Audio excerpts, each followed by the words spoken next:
Hello, and welcome back to Elden Ring Shadow of the Erdtree.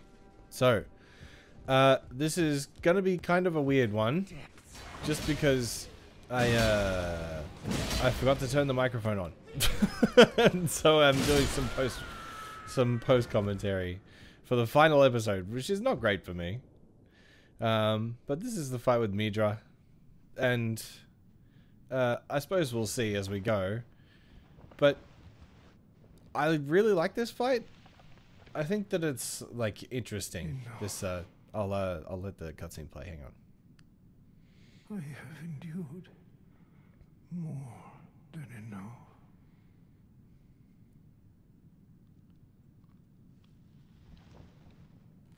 Oh, dude, just fucking shoving his hand through the spike there. It's like, ugh. I ask you forgive me, dearest Nanaya.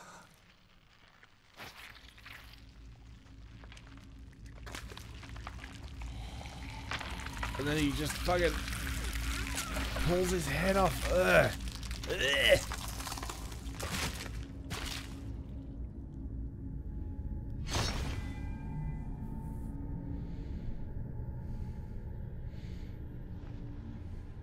I think it would be cooler if his sword still had his head impaled on it, you know?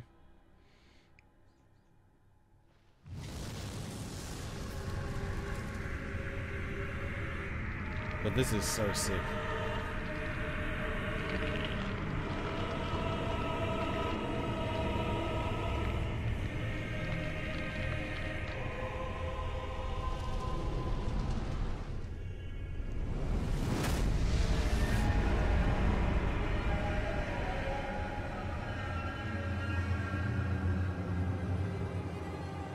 I kind of wish that this was something that you could get, like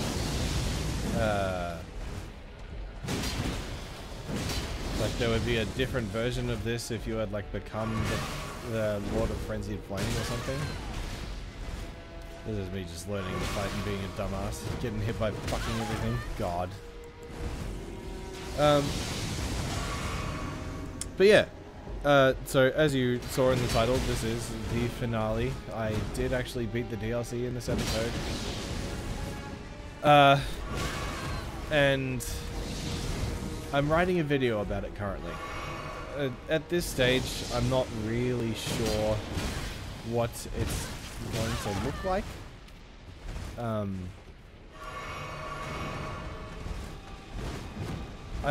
Of course, I know what the overarching content of that video is going to be, but like, I have been thinking about, you know, how to structure it, and like specific wording for arguments that I have, and I don't know. There's something about the DLC in its design and like progression that really rubs me the wrong way. Oh my god. It's just getting fucking bombed.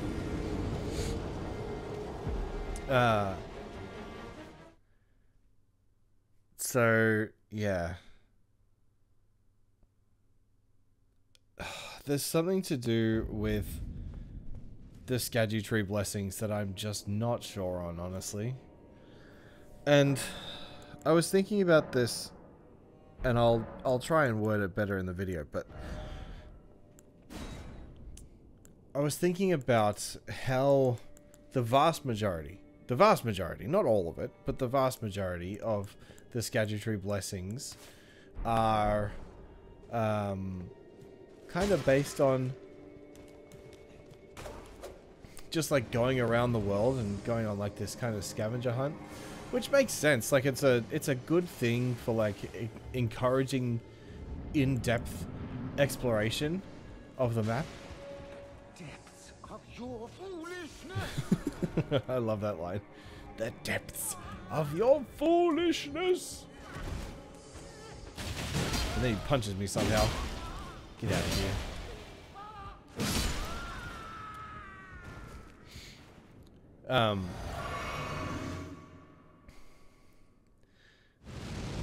But yeah, like, just trying to come up with what was I saying? Oh yeah, so it's like a scavenger hunt, and it rewards like the careful exploration, right? Which is great. I think that it is, at least on its surface, I think that that's a great move. However, man, that stab is like brutal.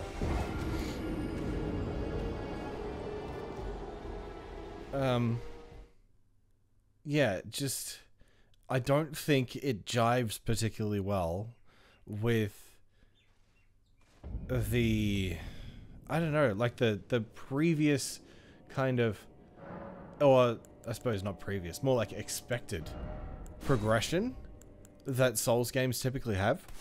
Like, sure, you find like Estus Flask shards or like Firekeeper souls by just exploring the map, but that's I don't know, it feels like that's a different kind of progression. Like, increasing healing, I feel like that is, maybe let's think about this. So increasing healing just by exploring, I feel like that is, why is that better? I think one of the major ways that I think it's better is because I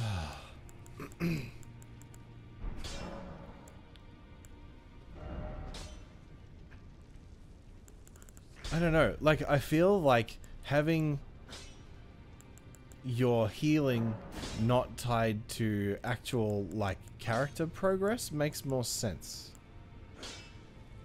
So what I mean by that is, like, if you got Estus Flask shards, or whatever they're called in this, like sacred tears or golden seeds, you do get some golden seeds from bosses. I'll grant you that. But they're never like story bosses, you know what I mean? It's always like ulcerated tree spirits or something. So, as rewards to actual character progress, I don't think exploration is as tangible a reward as actually like making progress in like killing a boss or something like that. If you got Xander fragments from major bosses, then maybe that would feel kind of linear. If you got Xander blessings or Xander fragments from every boss, maybe that would be worth it. You know, because then you're still encouraging that exploration, but you're also tying it to, I suppose, a more tangible challenge. I don't know.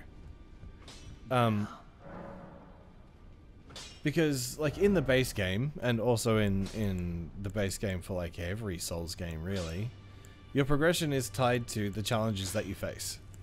You know, like, finding Estus Flask shards or golden seeds or whatever, those are all well and good, right? But they aren't increasing my character's power, right? They're not increasing my character's damage negation in the same way. So,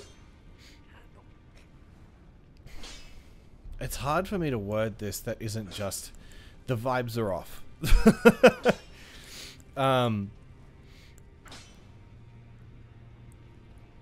So, I'm trying to think about this in like a good way. A good way that like makes sense. That I can think about and go, yep, I think that sounds like a good argument.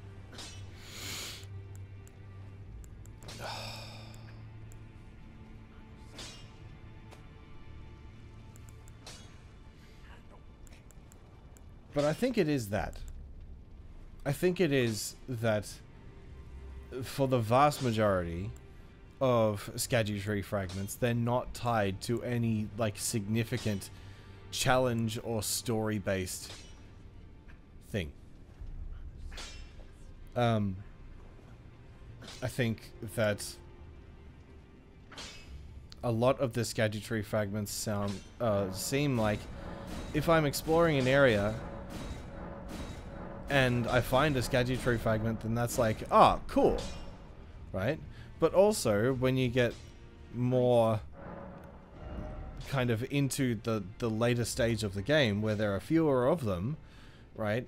And maybe you've missed, like, an entire area and you need to, like, look up where the Erdtree fragments are. That's what happened to me, right?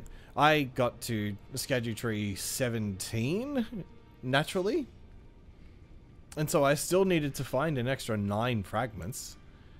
And I didn't know where the fuck they were. And so I just looked it up. I got hard-walled by the final boss that you'll see in a second. I got hard-walled by the final boss. And I was just like, okay, I'm going to get the rest of these fragments so that I can get to max level. Because I felt like I had to. And that's kind of the crux of my argument here. Is that, like,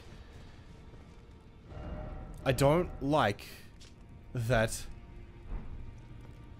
the DLC specifically forces exploration. I see. Right? Like, let's take this another way. Think about Tears of the Kingdom, right? And Breath of the Wild, because their progression systems are largely the same. You progress in that simply by following your curiosity.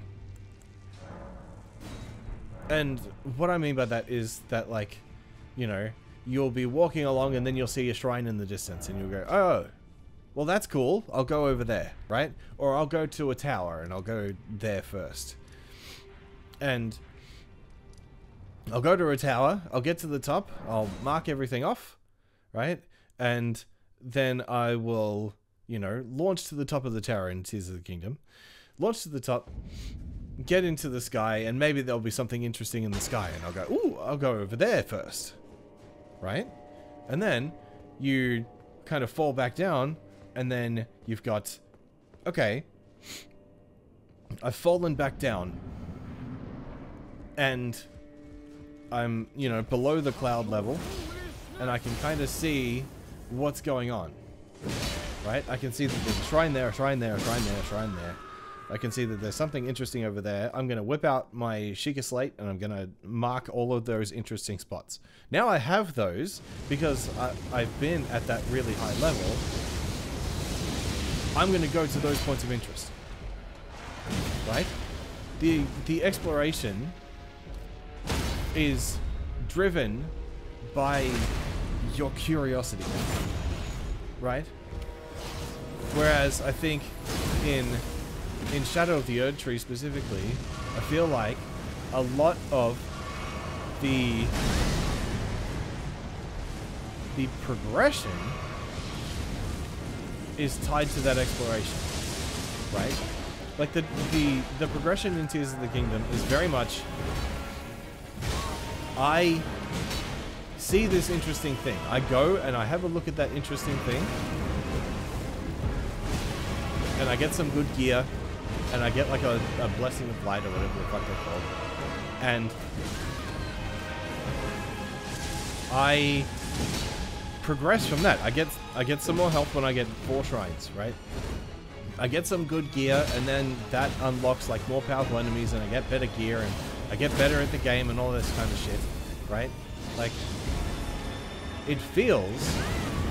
Man, this fight is so cool. I'm sorry I've been talking about this. And the music is so sick. Oh.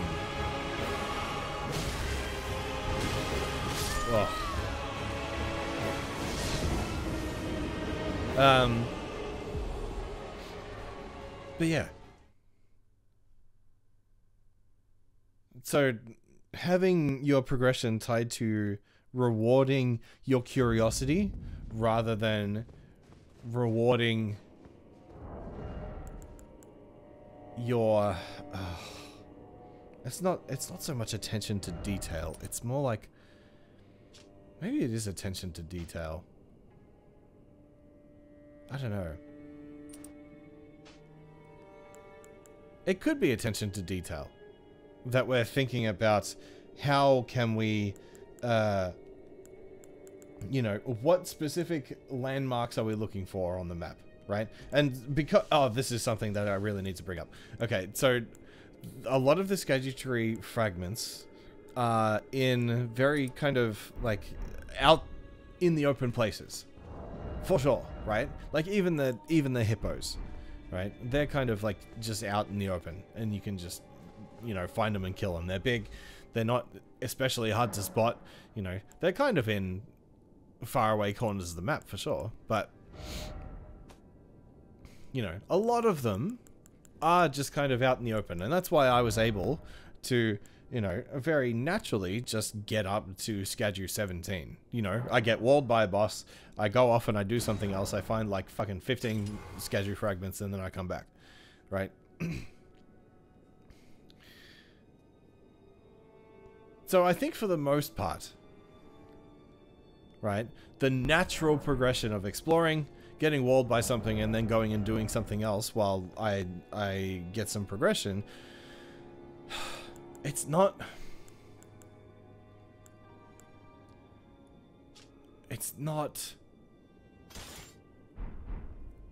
enough. You know? The stuff that we get by curiosity is not enough to get you there. Right? We'll have a look and we'll see, because the first couple of fights that I was doing were at Erdtree... yeah, Erdtree 17 is when I got to the final boss. And you'll have a look and you'll see the difference that I do, like in the damage that I do between Erdtree 15 and 17 and Erdtree 20. It's crazy. It's insane, the difference in damage that I take, and also damage that is kind of given back by me, right? I don't know why I worded it that weird way, but it's actually crazy. I kind of wish that I had a better comparison, like with Midra or something like that, because Radahn is so unrelentingly fucking bullshit.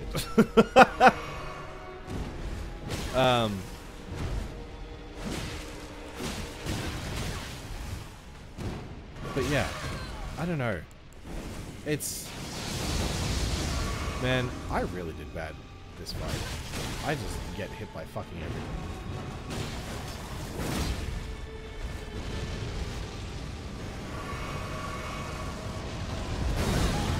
Also, I don't know how to dodge that. I dodged into it and it didn't work. I remember that though.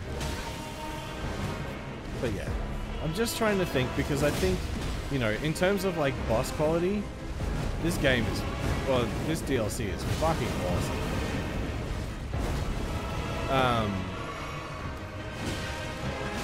I think that a lot of the criticisms that I had in the base game about like animation reading is very much just not a thing.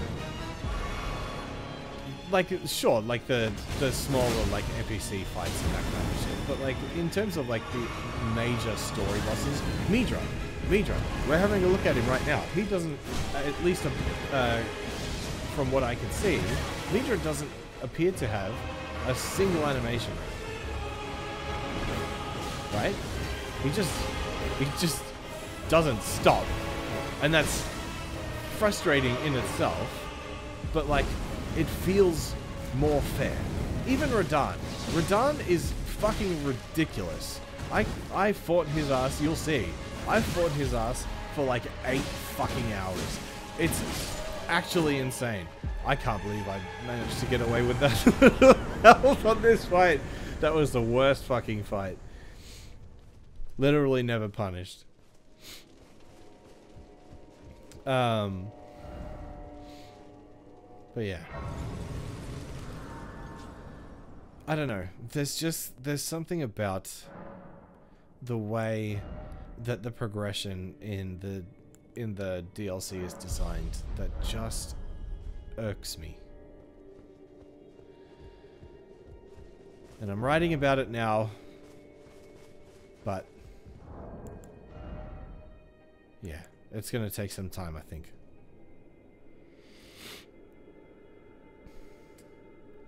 Now we're just, you know, reading off some things. I'm just going to keep talking.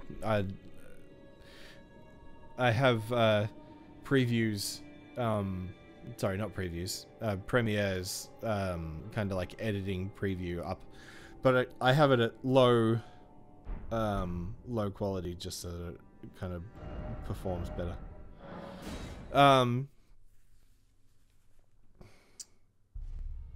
But yeah, so that's kind of that. I'm also working on the FF7 Rebirth review. I want to stream hard mode. I'll probably use the footage of streaming hard mode just because it's gonna be better. I need to edit the rest of those FF7 Rebirth episodes. Get those out. Get Crisis Core out because that's been sitting in my archive forever. What else? Yeah, I don't know. I feel like I want to go harder on the content side of things.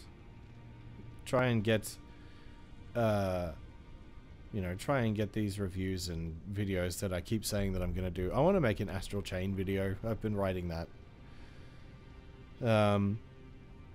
Because I love that stupid game.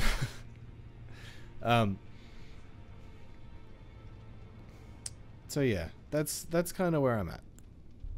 I want to get more into the content side of my life. I am just kind of sorting out life stuff at the moment. And it means that I really don't have a lot of time for it. You know, like the videos that I make, the ones on the main channel at the very least, those ones that I make probably have about 60 to 80 hours of editing each. You know, the FF7 video, which is nearly 2 hours long, that has more like 120 hours. And so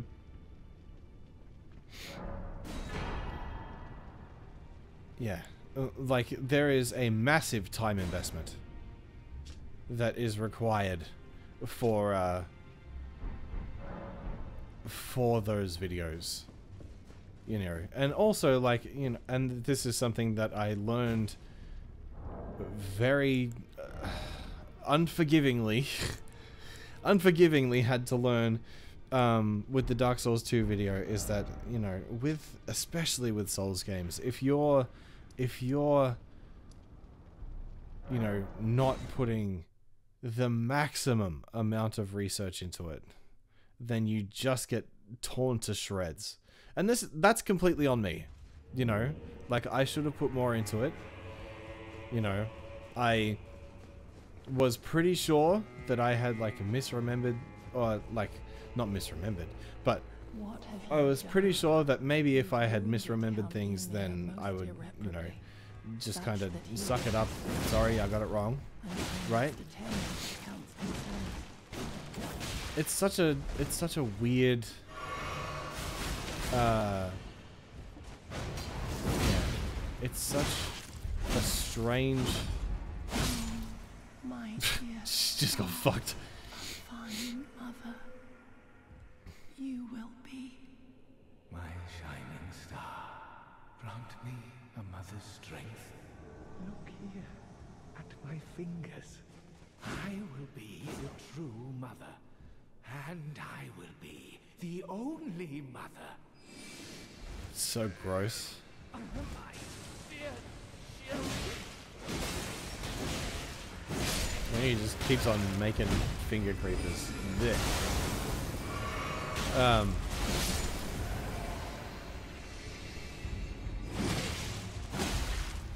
It's funny that this guy is just like our boss, because like he just like got sat in the corner and just got bullied. Your mother. Yeah. So I did get some things wrong in the Dark Souls 2 video, and that's something that, like, you know, with time and space, I've learned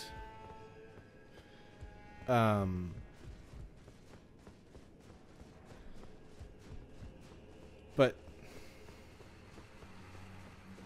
you know, like trying to distance myself from that video has really done wonders for my kind of mental well-being, because that, oh yeah, I forgot. Yeah, there's a dead guy. Probably Emir's like child.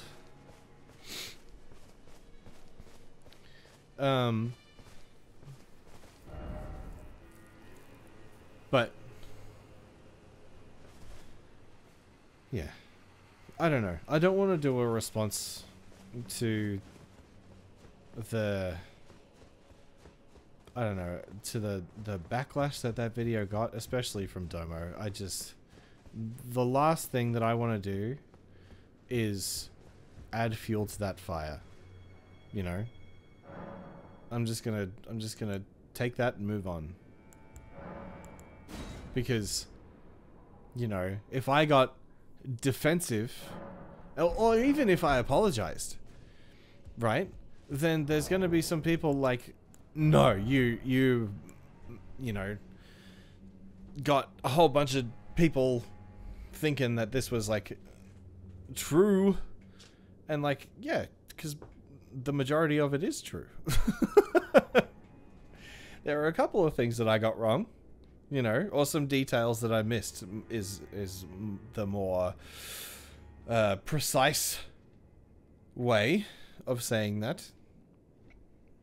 You know, like looking up damage numbers and shit like that. I don't fucking know how to look up damage numbers. But yeah.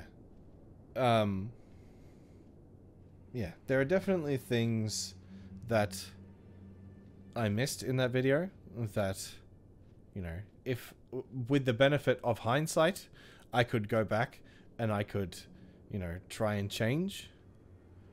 But why? You know, the damage is done at this stage. And, you know, some people said, you know, thank you for making that video. And other people said, you are literally the worst person on earth for making this video. And, you know, that's the side of content creation that I had not experienced up to that point. You know, my previous couple of videos, okay, the Elden Ring video had some negative things, but I think that was far more superficial than the Dark Souls 2 stuff.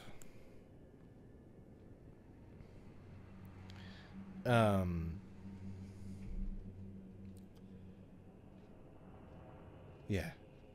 People liked to say kind of strange things about, you know,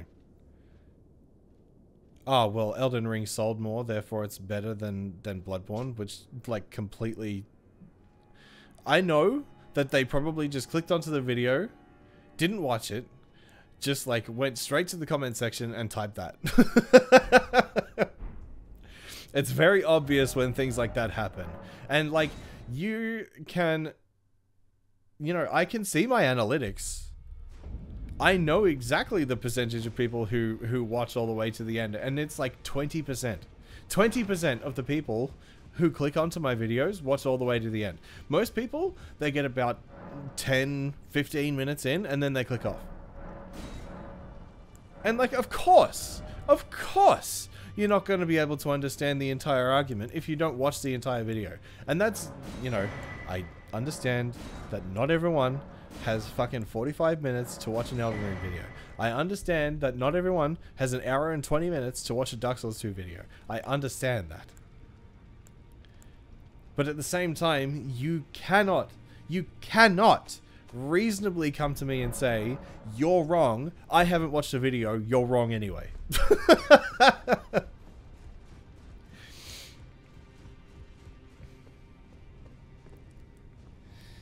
But yeah.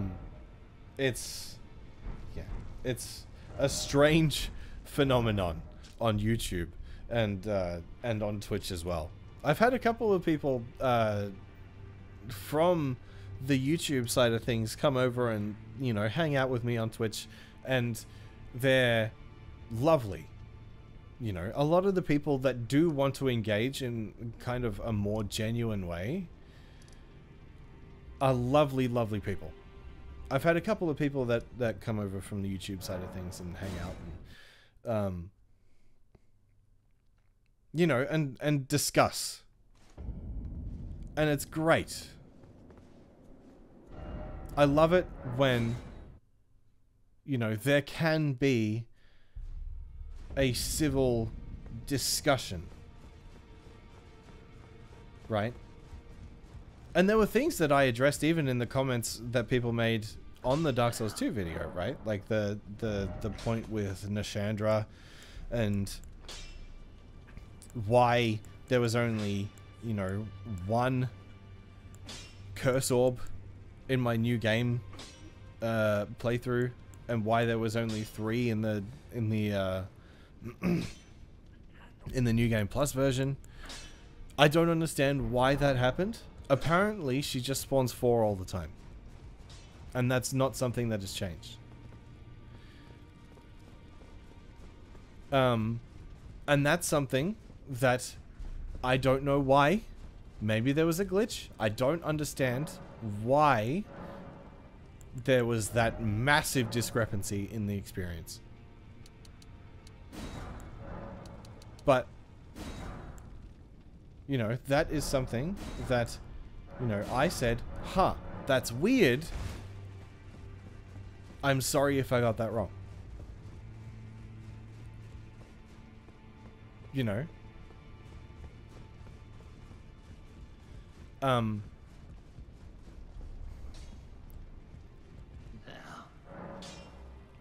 But, you know, as I have learned, especially in games like this where you have to put in, and I understand, I completely understand, there is a lot of effort that goes into trying to master these games because they're fucking hard sometimes. And so there's a lot of emotional attachment, right? You invest a lot of time and there's a lot of emotional investment as well, right? Into trying to get good at these games. Absolutely. And that means that when someone comes along and they criticize what you have gotten good at, right? What you have spent all this time trying to get good at, you go, are you saying, because you have these criticisms, are you saying that all the work that I put into this is now meaningless? And the answer is no, obviously. Obviously that's not the case. Because I've also put in that effort. I see. Right? But I also see the other side, right? Obviously, because that's what my videos are about. I also see the other side where I say, okay, sure, I've put in a lot of time and effort trying to get good at this game. Right? But also, I can see that there are flaws in its design. Because there are flaws in anything. Right? And some things that don't jive with me specifically. Like the Erdtree blessings that I was talking about just before. For like 20 minutes. And trying to articulate why those things don't jive with me. And they may jive with you. But why those things don't jive with me. Right? What is it about the design that does not jive with me? And the issues that I see that just from like a mechanical perspective, not from an actual development perspective, but from a mechanical perspective, how could we improve that?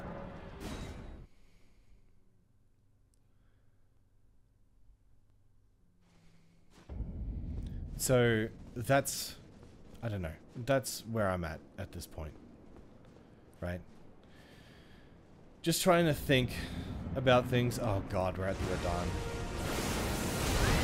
We're about to see a pretty big montage here of me dying a lot. we're coming to the end of the post-commentary here. Jesus. Yeah, we're coming to the end of the post-commentary here. Here's the montage. So I'm going to sign off.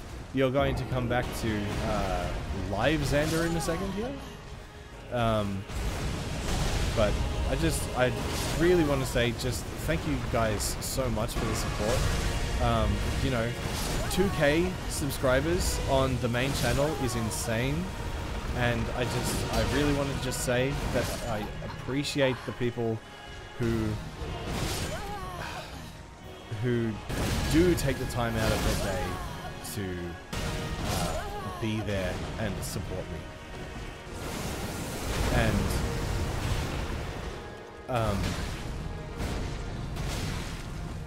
you know, and that there is a place, there's certainly a place, and I definitely don't want to say only give me positive support, right? Or sorry, only give me positive feedback, because that's not how we learn, right? For all intents and purposes, you know, like, I think the Dark Souls 2 video, as negative as the feedback for that got, was a great video for me to learn what, you know, Souls communities expect. You know, I don't want to focus entirely on Souls, you know, like, obviously I'm working on the Tears of the Kingdom and Astral Chain video, but I do really have a passion for these games. I love these games. Oh, fuck, that's a bad thing to get hit by. I love these games. I really do. And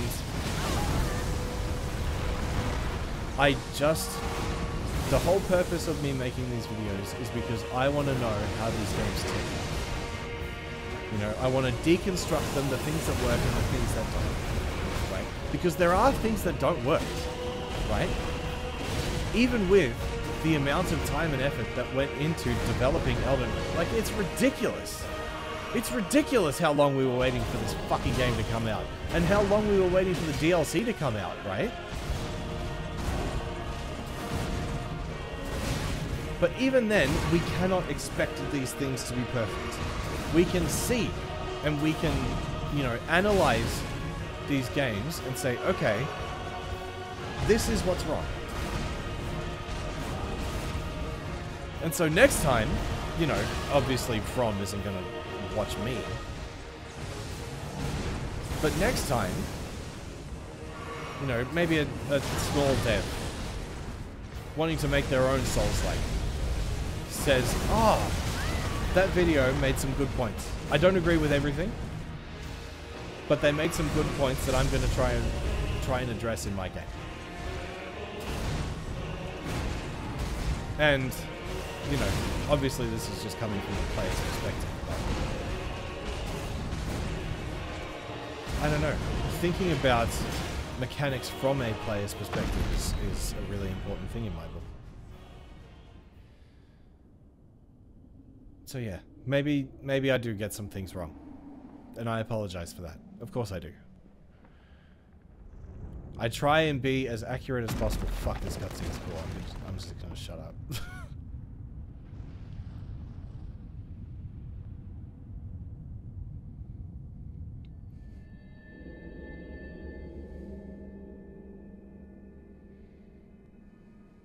Lord brother.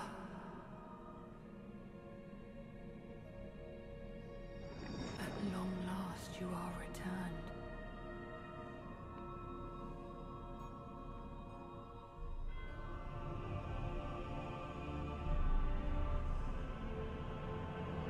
Tarnished one. Aspiring lord of the old order. If you have known sin, if you grieve for this world, then yield the path forward to us. I wonder why his arm is so long. To I, Nicola, and my promised consort, Radahn. God, that shit is so hardcore. Anyway. I don't know. The last thing that I have to say is it's not misinformation if it's not deliberate. It's just getting things wrong. And it's okay sometimes to get things wrong. Fuck me, that attack sucks dick. Alright. I'm gonna hand it over to live Xander. I will see you guys later. Bye-bye. Fuck me! Dude!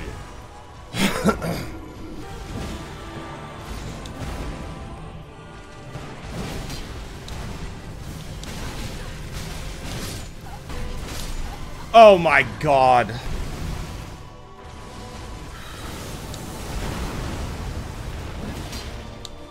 Too early. Oh my god.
Oh my god, ow.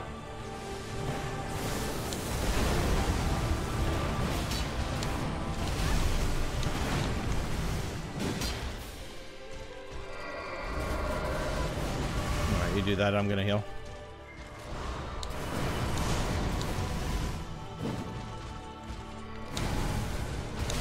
Ow. Ugh.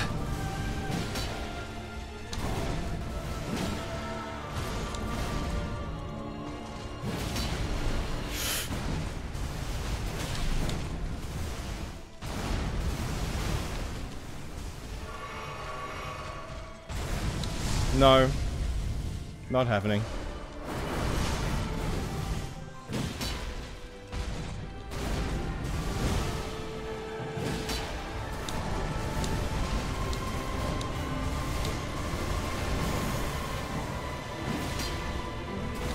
Shit. Stamp, please.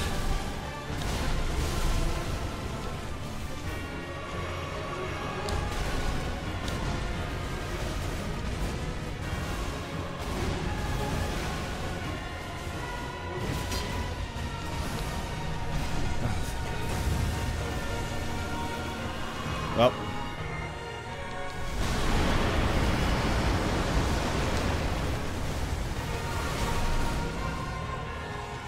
That was weird.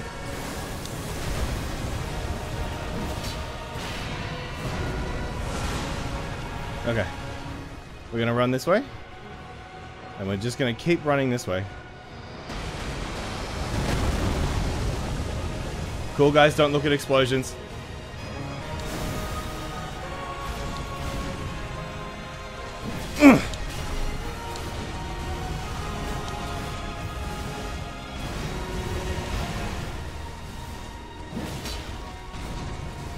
Poise break, please! Ugh.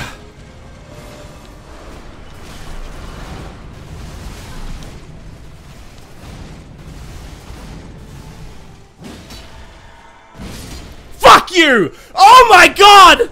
Yes! Yes! Fucking done!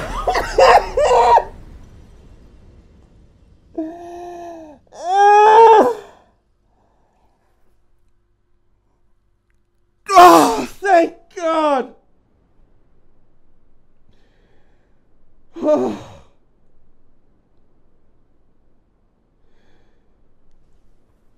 Oh! It's over! Oh!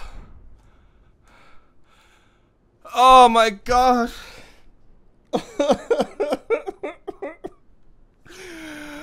Oh my god!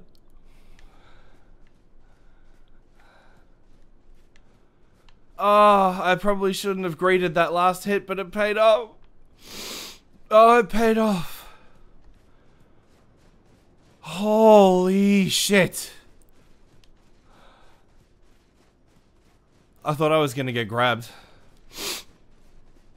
I thought I was gonna get grabbed and die. First off victory. Fuck. Yes.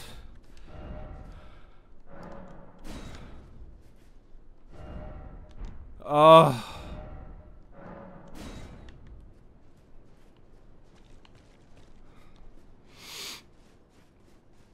I guess we just leave?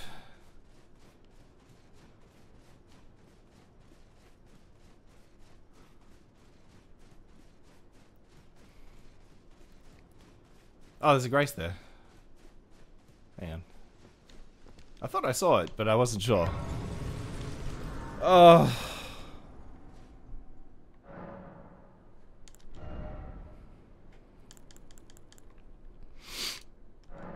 Not even one level. 500k though, fuck me.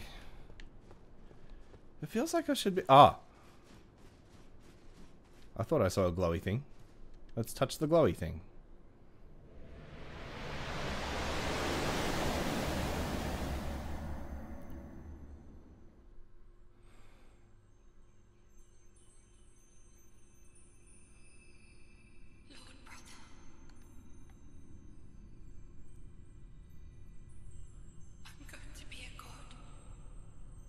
Not anymore, you're not. Punk ass bitch. If we honor our part of the vow,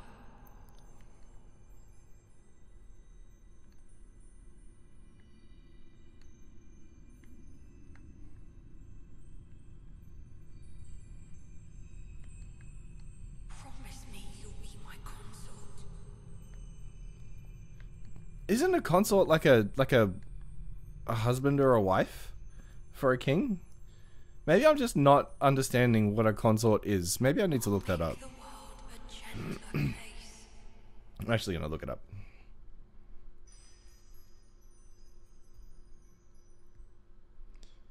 Consort. Mean. Yeah, a wife, husband, or companion, I suppose. In particular, a spouse of a reigning monarch. So I guess there's just like a lot of gay marriage in this. Which is fine. Honestly, based as hell. I guess that's it. We did get the Circlet of Light, though. I want to see what this is. It's a crown. Adorn Mikkela's head as he returned in divine aspect. It has begun to fade into nothingness. Slightly boosts intelligence, faith, and arcane. Holy shit, while boosting the power of Mikkela's light. Okay, so I guess you can use, like, Mikkela's miracles for a better effect while you're using this. I don't know why I said it that way. The circle was to be the very foundation upon which Mikkela's age of compassion would be built, should it have ever come to pass. Now, I guess that's that, right? Oh, that's interesting that the that the Mikkela's cross is like right below his throne. I suppose that makes sense though. What's this? A Neuralink. Okay. We're gonna go back to St. Trina. And the whole reason that I want to go back to St. Trina, I can't remember where it is. Hang on. Let me do this. Scatterwelters? I think it's in Scatterwelters, right? Maybe not. It's not in Shadow Keep. It's not in Round Table, Land of the Tower, Gravesite Plain. Maybe Gravesite Plain. Garden of Deep Purple. There it is. Ah, I was in the complete wrong spot. I want to talk to St. Trina though, because Mikkela is dead, and I want to see what St. Trina has to say now. Also, we need to burn some souls. I imagine I'll probably pick up Radahn's weapon, because Radahn's weapon will probably have to do with intelligence, so... Oh! Oh, no. I suppose that makes sense that Saint Trina would also be dead.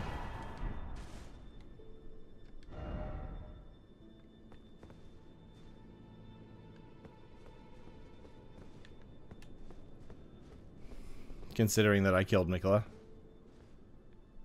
Yeah. Makes sense, but my bad. Okay. Let's go pick up Radahn's swords.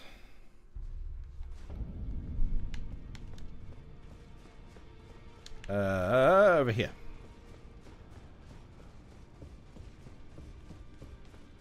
Oh my god, I can't believe it's over. Dude. I had probably about 8 hours of attempts trying to kill him. That was fucked. Receive equipment of champions. I suppose I could buy some armor, huh? Young Lion's Greaves. Oh, instead of like the actual Lion's Greaves. Oh, these are nice. These are like more tanky, but these are like good. When Melania, blade of Mikola, let the rot flower blossom in Aeonia, Radahn heard a murmur in his ears. Mikola awaits thee, oh promise. That's what she said in the fucking trailer!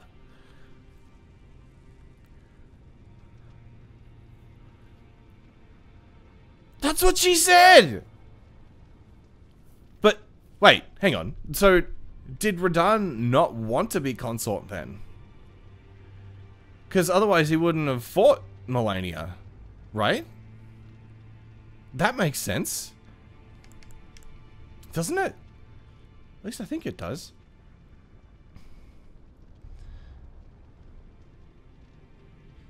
Now it's interesting that the gear has omen horns in it. And also, wait. Because what's his face? Ansbach was saying that... Oh my god, that's crazy. Ansbach was saying that Mohg's body was taken away. Did they? They didn't. So I killed Radahn. I still don't know how he got here, but like, did he like fuse with Mohg's body or something? What? I'm gonna have to watch a video about this. Maybe Vadi has a video about this already. That's cool though. Okay.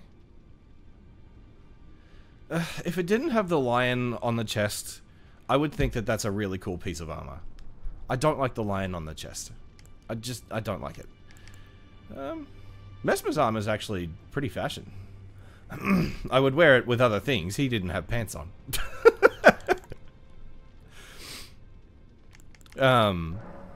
Fuck it, let's buy it. Pretty cool. On his mother's wishes, Messmer made himself a symbol of the undertaking of fear, undertaking the cleansing crusade she desired. Sweet. Alright. Oh, fuck. Okay. Light of Mikola annihilates foes with a pillar of light. That's probably what they were. Oh my god, 72 faith. Okay, they both require oh my god. They need 24 decks. Why? Light and Lord. Greatsword of black steel wielded by Radahn in his youth. A pair of weapons decorated with a lion mane motif. Promise consort, imbue the two greatswords with the light of Mikola and then deliver a slashing attack accompanied by columns of light. Neat. And light speed slash. Okay, so they both have different weapon arts. Huh. Cool. 24 decks though, that's brutal. Oh man, it's over. It's actually over. Let me take off this ugly ass helmet. Where's my hood? Where's my beautiful blue hood? There it is. Oh, my ugly ass armor. Hang on, I'm gonna cut back to my original fashion. Scaled armor. Beast champ. And solitude. Guys, this has been insane. I am actually, like, I'm still untilting from the Radahn fight, honestly. It's going to take me a little while to process. I am going to make a video about this, obviously. Obviously, I have to. But yeah, I think that's going to do it for the DLC series. I'll probably come back, and I might stream the DLC on, like, other characters. I still need to do the dragon build character, and get it to the DLC, so I think I'll stream that. But before I do that, I am going to be streaming FF7 Rebirth Hard Mode. Plus, 4.8 just came out in Genshin, so I'll be streaming that too. So there's a lot of stuff to do on the streams. But, thank you guys so much for hanging out and watching, and I will see you in the next series. Bye bye.